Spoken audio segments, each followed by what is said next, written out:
Welcome बच्चों। आज आप लोग क्लास 10th की साइंस का लाइट चैप्टर पढ़ेंगे। सिंपल, स्मार्ट और इंटरेक्टिव तरीके से, वो भी डीप फीलिंग के साथ। क्योंकि जब आप कोई चीज फील करके पढ़ते हो ना, तो वो चीज आपको लंबे समय तक याद रहती है। So let's start. फील। आज आप लोग फील करेंगे लाइट की रहस्यमयी दुनिया को। हाँ बच्चों, लाइट की एक रहस्यमयी दुनिया है, एक हैरान कर देने वाली कहानी है। इसको आज आप लोग फील करने वाले हो। और सबसे बड़ा सवाल जिसका उत्तर आप जानोगे लास्ट में, कि क्या लाइट की इस रहस्यमयी दुनिया को कोई जान पाया? क्या इस पहेली को कोई सुलझा पाया? इस सवाल का जवाब आपको मिलेगा वीडियो के लास्ट में। तो वीडियो को आखिरी तक देखो, क्लास में बने रहो और फील करो लाइट की इस रहस्यमयी दुनिया को। सो स्टार्ट करते हैं लाइट की कहानी।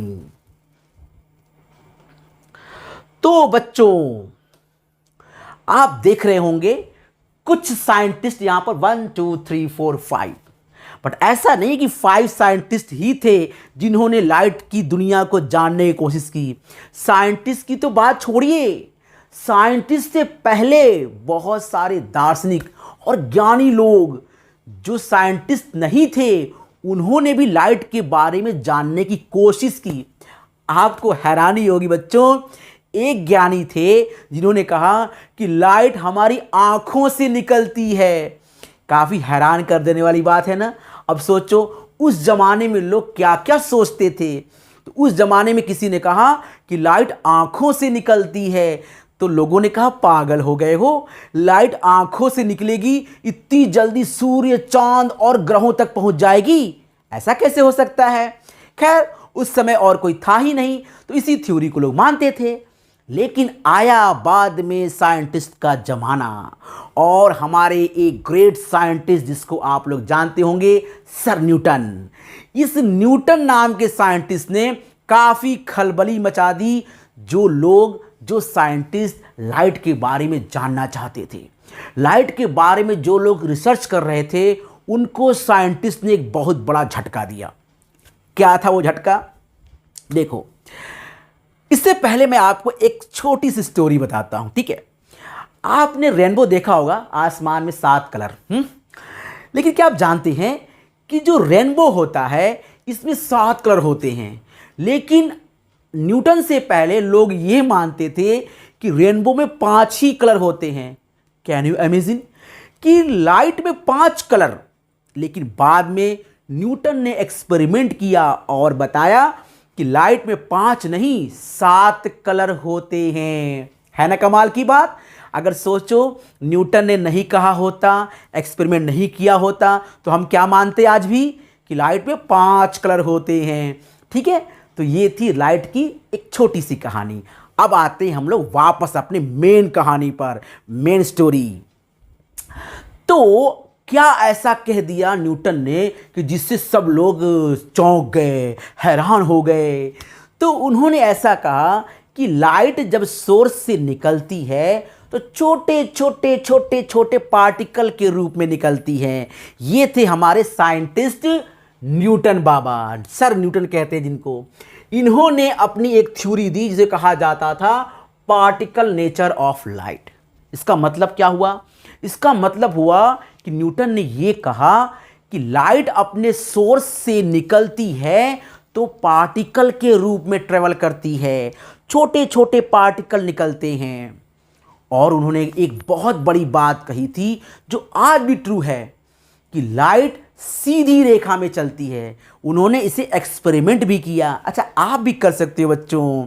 देखो, लाइट जल रही है, तो लाइट के सामने कोई एक ऑब्जेक्ट रख दो, लाइट इसके पार नहीं जाएगी। मतलब लाइट सीधी रेखा में चल रही है। देखो, ये लाइट निकल रही है जूम करके, सामने कुछ रख दो, लाइट इस पार नहीं जाएगी, ऐसे घूम के नहीं जाएगी। मतलब लाइट सीधी रेखा में चलती है। ये बहुत बड़ी बात थी, वो भी न्यूटन ने कही थी। आप सोच सकते हो, न्यूटन की बात को काटने वाला कोई था क्या? नहीं। सो लाइट एक सीधी रेखा में चलती है और लाइट के पास पार्टिकल नेचर होता है, मतलब लाइट छोटे छोटे पार्टिकल के रूप में ट्रेवल करता है। ऐसी बात न्यूटन ने कह दी। अब क्या हुआ, अब सारे साइंटिस्ट जो थे उन्होंने कहा अच्छा अगर ये बात है तो लाइट के कुछ फिनोमेना को प्रूव करो। सो ठीक है, न्यूटन ने रिफ्लेक्शन को प्रूव किया।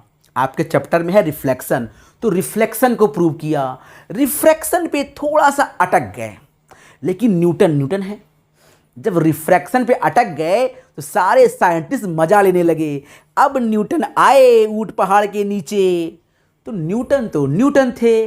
उन्होंने भी अपना दिमाग घुमाया और उन्होंने बता दिया कि रिफ्रैक्शन क्यों होता है। लेकिन वहाँ पर इन्होंने एक गलती कर दी। गलती क्या कर दी? उन्होंने कहा कि लाइट जो है वो डेंसर मीडियम में जब जाता है तो उसकी स्पीड ज़्यादा हो जाती है।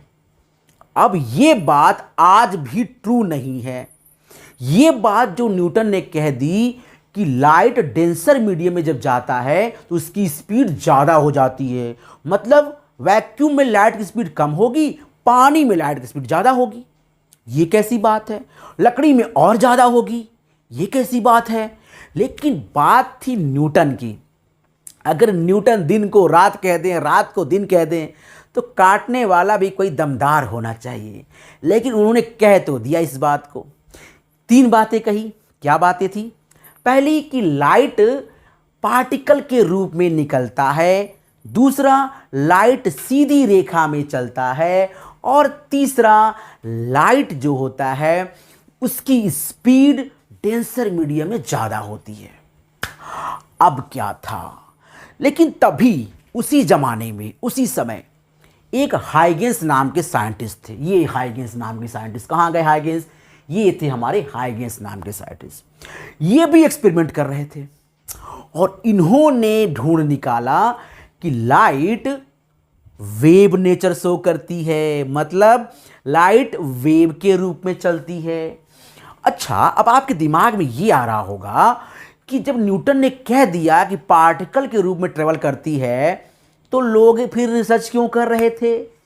क्योंकि लोगों के पल्ले नहीं पड़ी कि डेंसर मीडियम में स्पीड ज़्यादा कैसे हो सकती है। न्यूटन की बात तो ठीक है, लेकिन भाई पल्ले भी तो पड़नी चाहिए।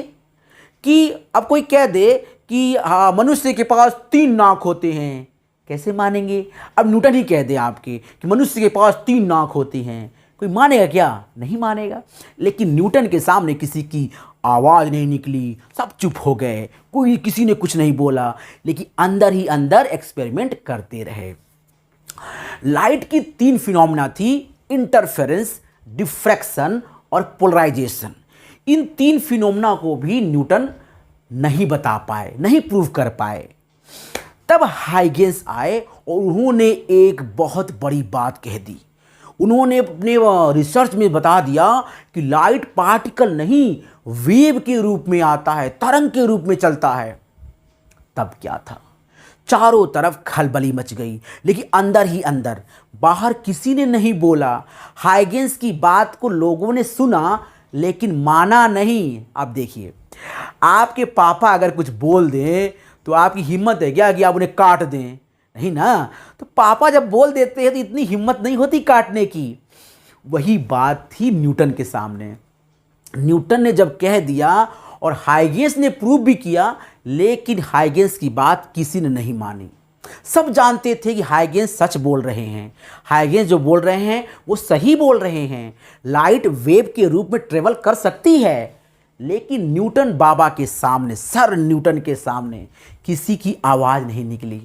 और बच्चों, आप जान के हैरान हो जाओगे, चौंक जाओगे कि 100 साल बाद हाइगेंस मर गए बेचारे, न्यूटन मर गए बेचारे। 100 साल बाद किसी की हिम्मत हुई ये कहने की कि न्यूटन गलत थे और हाइगेंस सही थे।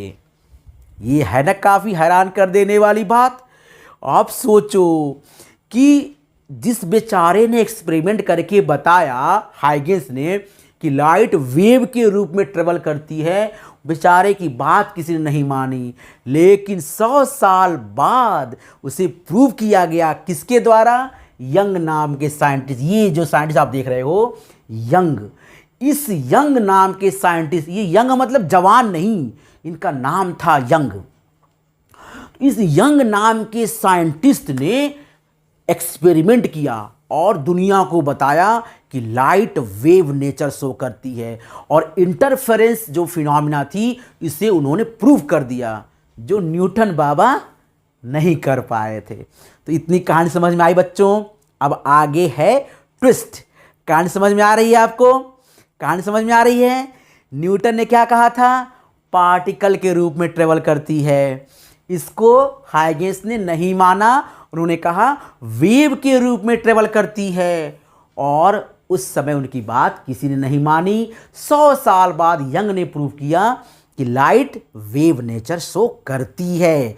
विथ एक्सपेरिमेंट उन्होंने प्रूव करके दिखाया। अब सवाल यह था कि लाइट अगर वेव है तो वेव को ट्रेवल करने के लिए मीडियम चाहिए होगा, और मीडियम कहां से लाएंगे? वैक्यूम में मीडियम कहां से आएगा? आप बताओ, ये सन, ये अर्थ, बीच में कुछ नहीं, तो मीडियम ही नहीं है, तो लाइट ट्रेवल कैसे करेगी? है ना। देखिए, आपकी जो आवाज़ है ना, जो मैं बोल रहा हूं, ये भी एक वेव है, लेकिन इसे ट्रेवल करने के लिए मीडियम चाहिए होगा। बिना मीडियम की ये तो ट्रेवल कर नहीं सकती। अगर आप चले जाएं वैक्यूम में, स्पेस में, और वहाँ आप जोर जोर चिल्लाएंगे तो आपको खुद की आवाज़ नहीं सुनाई देगी। क्यों? वहाँ कोई मीडियम ही नहीं है। ठीक है। सो उसी तरह से अगर लाइट वेव है तो सोर्स से आता कैसे होगा? बीच में तो कोई मीडियम ही नहीं है। इस सवाल का जवाब हाइगेंस पहले ही देकर जा चुके थे। हाइगेंस ने कहा था एक ऐसा मीडियम यूनिवर्स में होगा जो कि हम लोग नहीं जानते, जिसके बारे में हम लोग को पता ही नहीं है, लेकिन वो है, और नाम दिया उन्होंने ईथर का। उन्होंने कहा ईथर नाम का एक मीडियम है जो कि यूनिवर्स में है, जिसको हम लोग जानते ही नहीं है, जिसकी प्रॉपर्टी हम लोग जानते ही नहीं है। अब इनकी बात कौन माने? हाइगेंस की बात तो वैसे लोग नहीं मान रहे थे। तब वो जाकर उसके बाद मैक्सवेल आए। मैक्सवेल ऑस्ट्रेलिया के प्लेयर की बात नहीं कर रहा हूं, छक्के चौके की बात नहीं कर रहा हूं, मैं बात कर रहा हूं साइंटिस्ट मैक्सवेल की। अब मैक्सवेल कहां है मैक्सवेल? तो देखो बच्चों, मैक्सवेल हमारे पास कहां गए? ये रहे हमारे मैक्सवेल। इनका योगदान काफी इंपॉर्टेंट है लाइट में। इन्होंने कहा कि लाइट वेव तो है, लेकिन light is a electromagnetic wave, एक नया फिनोमिना, एक नई थ्योरी। यंग को सपोर्ट किया, हाइगेंस को सपोर्ट किया उन्होंने कहा लाइट जो है ये एक इलेक्ट्रोमैग्नेटिक वेव है। तो लोगों ने कहा ये क्या चीज़ है? उन्होंने कहा एक ऐसी वेव है ये इलेक्ट्रोमैग्नेटिक वेव जिसे चलने के लिए मीडियम की ज़रूरत नहीं होती, बिना मीडियम के ट्रेवल कर सकती है, वो भी बहुत फास्ट, बहुत फास्ट। कितनी फास्ट? तो लोगों ने कहा बताओ। उन्होंने कहा 3 लाख 1 सेकेंड में। Wow, means 3 × 10⁸ metre per second. 1 second में 3 lakh kilometre. Can you imagine that? Earth के 7 चक्कर लगा सकती है लाइट सिर्फ 1 सेकेंड में। वाओ, 1 सेकेंड में लाइट अर्थ के 7 चक्कर लगा सकती है, 7 फेरे। है ना कमाल की बात? इतनी होती है लाइट की स्पीड। ये किसने बताया? मैक्सवेल ने। और उन्होंने बिल्कुल खूंटा गाड़ दिया कि नहीं, लाइट इलेक्ट्रोमैग्नेटिक वेव है, मतलब है। सो अब हाइगेंस की बात एकदम सच साबित हो गई। लोगों ने एकदम 100% मान लिया जो हाइगेंस ने कहा, जो यंग ने कहा। मैक्सवेल ठप्पा लगाकर कह दिया कि लाइट इलेक्ट्रोमैग्नेटिक वेव है, मतलब वेव है। अब बात आई न्यूटन का क्या हुआ। न्यूटन की बात को अभी तक कोई काट नहीं पाया था। लाइट सीधी रेखा में चलती है, एकदम सही बात उन्होंने बोला था, लेकिन पार्टिकल के रूप में चलती है, इस बात को काट नहीं कोई पाया। अपनी बात लोगों बोल पाए कि वेव के रूप में चलती है, लेकिन लाइट पार्टिकल के रूप में नहीं चलती है, ये बात भी गलत है, साबित नहीं कर पाया कोई। सो न्यूटन अभी भी बने रहे। न्यूटन तो मर गए थे बेचारे, लेकिन उनकी बात अभी बनी रही कि लाइट पार्टिकल के रूप में चलता है और लाइट सीधी रेखा में चलता है। ठीक है, हाँ, लेकिन एक बात गलत थी कि लाइट डेंसर मीडियम में उसकी स्पीड ज़्यादा होती है, जबकि लाइट की डेंसर मीडियम में स्पीड कम होती है। डेंसर मतलब बहुत ही गाढ़ा, कोई बहुत गाढ़ा जो मीडियम होता है, जैसे कि आप पानी मान लो, तो उसमें स्पीड कम होगी, एयर में स्पीड ज़्यादा होगी। ठीक है, तो ये बात इनकी गलत साबित हो गई। खैर, अब ये झगड़ा होने शुरू हो गया, सारे साइंटिस्ट बट गए दो पार्ट में। न्यूटन की बात को लोग बोले गलत साबित करो, चलो साबित करो, न्यूटन ने गलत कहा, तुम सही। ठीक, न्यूटन गलत कैसे? न्यूटन को गलत करना अभी भी किसी के बस की बात नहीं थी। सो दो खेमा बन गया, एक ने कहा कि भैया पार्टिकल नेचर, एक ने कहा वेव नेचर। ये थे वेव नेचर वाले प्राणी, हाइगेंस, यंग और उसके बाद मैक्सवेल। लेकिन 100 साल के बाद ये सब लोग चले गए बेचारे। न्यूटन तो पहले चले जा चुके थे, हाइगेंस चले गए थे, यंग चले गए, मैक्सवेल चले गए। उसके 100 साल बाद एक जीनियस साइंटिस्ट आया। क्लाइमेक्स बच्चों, क्लाइमेक्स आने वाला है। एक जीनियस साइंटिस्ट आया जिसका नाम था आइंस्टीन, और उन्होंने एक ऐसी बात कही जो आज भी ट्रू है। तो उन्होंने क्या कहा होगा, क्या निकला इस रहस्यमयी कहानी का निष्कर्ष, और क्या निकला इसका आंसर? इससे पहले आपको कुछ और बताता हूं, एक रोचक बात। लाइट की जो स्पीड होती है बहुत फास्ट होती है। अब तक की यूनिवर्स में जो भी चीज चल रही है, सबसे ज्यादा स्पीड होती है लाइट की। आइंस्टीन ने ये तक कहा कि लाइट की स्पीड से ज्यादा कोई स्पीड पॉसिबल ही नहीं है। जिस दिन ये पॉसिबल हो गया बच्चों, जिस दिन ये पॉसिबल हो गया कि लाइट की स्पीड से भी तेज स्पीड कोई है, पूरी फिजिक्स गलत हो जाएगी, न्यूटन आइंस्टीन सब गलत हो जाएंगे, फिजिक्स फिर से बनेगी और एक नई दुनिया आप देखोगे। अब आप देखोगे कि आने वाली जनरेशन देखेगी, वो तो वक्त बताएगा। लेकिन लाइट की स्पीड से ज़्यादा स्पीड नहीं हो सकती। Fastest speed in the universe 3 lakh kilometre पर सेकेंड। लेकिन आपको जान के हैरानी होगी, आप चौंक जाओगे कि इस स्पीड से भी, इस फास्टेस्ट स्पीड से भी अपने पड़ोसी तारे तक, सूर्य का जो पड़ोसी तारा होता है वहां तक जाने में आपको 4.5 साल लग जाएंगे। Can you imagine? 4.5 साल लग जाएंगे अगर आप लगातार कॉन्टिन्यूअस 1 सेकेंड में 3 लाख किलोमीटर चल पाए। 3 लाख किलोमीटर पर सेकेंड की रफ्तार से अगर आप चलते रहें तो आपको लग जाएंगे 4.5 साल। आप सोच सकते हो, अगर आप बहुत दूर तारों की बात करो, अपने गैलेक्सी से बाहर जाने की बात करो, करोड़ों करोड़ों साल लग जाएंगे बच्चों, करोड़ों करोड़ों साल। मजाक नहीं है ये, सीरियस कह रहा हूं। करोड़ों करोड़ों साल, जिन तारों को आप देख रहे हो आसमान में ना रात में, उन तारों तक पहुंचने में आपको लग जाएंगे करोड़ों करोड़ों साल। किस स्पीड से? लाइट की स्पीड से। 1 सेकेंड में अगर आप 3 लाख किलोमीटर की स्पीड पकड़ पाएं, जा पाएं, तो उस स्पीड से भी आपको करोड़ों करोड़ साल लग जाएंगे वहां तक पहुंचने में। यहां तक करोड़ करोड़ करोड़ करोड़ साल लग जाएंगे वहां तक पहुंचने में। आप सोच नहीं सकते कितनी दूर होते हैं लोग, कितनी दूर होती है दुनिया, यूनिवर्स कितना फैला हुआ है, और लाइट की स्पीड उसके सामने कुछ नहीं है। आपके बाइक के सामने, कार के सामने, प्लेन के सामने, रॉकेट के सामने तो बहुत हाई है, लेकिन यूनिवर्स के सामने तो कछुआ भी नहीं है, वो कुछ नहीं है इसकी स्पीड। खैर, वापस आते हैं अपने मेन स्टोरी पर और क्लाइमेक्स की बात कर लेते हैं। क्लाइमेक्स आने वाला है बच्चों। आइंस्टीन जो हमारे थे, इन्होंने कौन सी थ्योरी दी? कहाँ गए आइंस्टीन, कहाँ गए आइंस्टीन? ये थे आइंस्टीन। उन्होंने एक थ्योरी दी, नाम रखा क्वांटम थ्योरी ऑफ लाइट। पता है आपको ये जो साइंटिस्ट थे ना, जीनियस साइंटिस्ट, इन्होंने जो ये थ्योरी दी थी, इस थ्योरी पे उन्हें नोबेल पुरस्कार मिला था। 1905 ईस्वी में इन्होंने ये थ्योरी दी थी, quantum theory of light.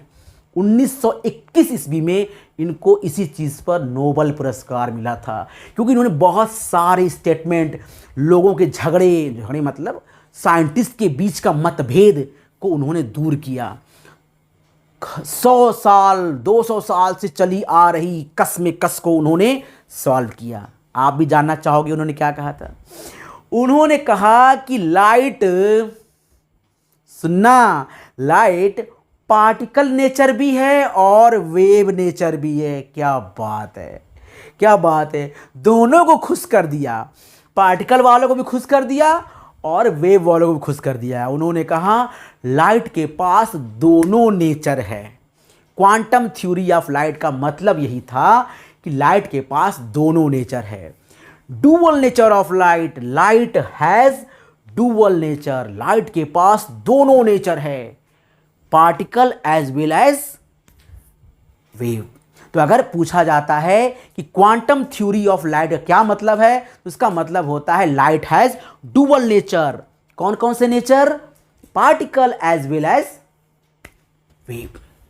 Quantum theory में यह कहा गया था कि लाइट जो आता है वो छोटे छोटे पार्टिकल, बहुत लाइट पार्टिकल, ऐसे पार्टिकल जिसके बारे में जानना आसान नहीं, वही मिस्टीरियस पार्टिकल है, मिस्टीरियस पार्टिकल, हैरान कर देने वाला पार्टिकल। और नाम दिया उन्होंने फोटॉन का। ये फोटॉन जो होते हैं, इनकी एनर्जी होती है और एनर्जी के बंडल में आते हैं। अब देखो, अगर एनर्जी का बंडल में आते हैं तो एनर्जी का बंडल के रूप में आने का मतलब वेव हो गया, और छोटे छोटे पार्टिकल फोटॉन हैं तो वो पार्टिकल हो गया। सो दोनों खुश कर दिया। फोटॉन जो होते, छोटे छोटे पार्टिकल होते फोटॉन, उनके एनर्जी का बंडल, एनर्जी के बंडल के रूप में आते हैं। सो ये वेव हो गया। छोटे छोटे पार्टिकल फोटॉन तो पार्टिकल हो गया, है ना कमाल की बात। और आप जानते हैं इसी चीज के लिए इनको मिला था नोबेल पुरस्कार। सो अब क्या माना जाता है? Light has dual nature, particle as well as wave nature. कुछ चीज़ों को, जैसे रिफ्लेक्शन रिफ्रैक्शन को तो पार्टिकल नेचर प्रूव कर देता है, लेकिन इंटरफेरेंस, डिफ्रैक्शन, पोलराइजेशन, इनको प्रूव करता है हमारा वेव नेचर। और एक जो नेचर हमारा है फोटो इलेक्ट्रिक इफेक्ट, लाइट से इलेक्ट्रिसिटी बनाना। लाइट जब किसी मेटल पे पड़ता है तो वहां से इलेक्ट्रॉन निकलता है, मतलब करंट फ्लो होती है। आप ऐसे सोचो कि लाइट से करंट को बनाना, ये आविष्कार किया था आइंस्टीन ने। ठीक है, फोटो इलेक्ट्रिक इफेक्ट। और ये सिर्फ और सिर्फ तभी प्रूव हो सकता है जब लाइट पार्टिकल हो। कमाल की बात हो गई। वेव वेव वेव बहुत लोग चिल्ला रहे थे, लेकिन अगर वेव है तो ऐसा पॉसिबल नहीं है। सो मतलब ये है कि लाइट हैज डुअल नेचर। बच्चों, ये था कहानी का अंत, कहानी का निष्कर्ष, कहानी का रोचक समापन कि light has dual nature, particle as well as wave nature. अब आपके सामने दो बातें मैं रखता हूं। पहली बात, अगर आप चाहें तो आप इस कहानी का एक सुंदर अंत कर सकते हैं। अगर आप बड़े होकर साइंटिस्ट बने और आप बता पाएं कि लाइट पार्टिकल नेचर है या डुअल नेचर या फिर वेव नेचर या फिर कोई और नेचर, तो आपका नाम सुनहरे अक्षरों में लिखा जाएगा न्यूटन और आइंस्टीन से कहीं ऊपर। क्योंकि अभी भी ये तो बरकरार है कि लाइट के पास दो नेचर हैं। अगर आपने कोई एक नेचर प्रूव कर दिया कि लाइट सिर्फ पार्टिकल नेचर है या सिर्फ वेव नेचर है या कोई तीसरा नेचर, तो आप ग्रेट बन जाएंगे, ग्रेट साइंटिस्ट। तो खोजिए, क्या पता आपके अंदर कोई साइंटिस्ट हो और आप खोज पाएं, आप दुनिया को बता पाएं कि लाइट के पास वास्तव में कौन सा नेचर है, सिंगल नेचर।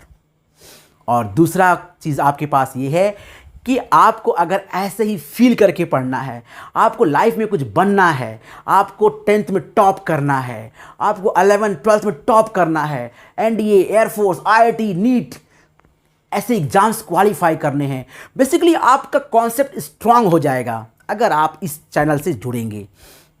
तो आपको इस चैनल को सब्सक्राइब करना है और अपने दोस्तों से भी कहना है कि आओ आओ इस चैनल पे पढ़ते हैं, हम लोग फील करते हैं, 10th को टॉप करते हैं, 12th में टॉप करते हैं, वो भी फ्री ऑफ कॉस्ट, है ना कमाल की बात। स्मार्ट बोर्ड पर पढ़ेंगे आप, फीलिंग के साथ पढ़ेंगे आप, स्मार्ट स्टडी करेंगे आप, इंटरेक्टिव स्टडी करेंगे आप, वो भी फ्री ऑफ कॉस्ट, बिना कॉस्ट के, बिना किसी फीस की आप पढ़ेंगे पूरा syllabus with feeling, with strong basic concept. तो आप इस चैनल से जुड़िए, सब्सक्राइब करिए, लाइक करिए और अपने दोस्तों से भी इसको शेयर करिए, उनसे भी जोड़ने को कहिए। सो आज की क्लास में इतना ही।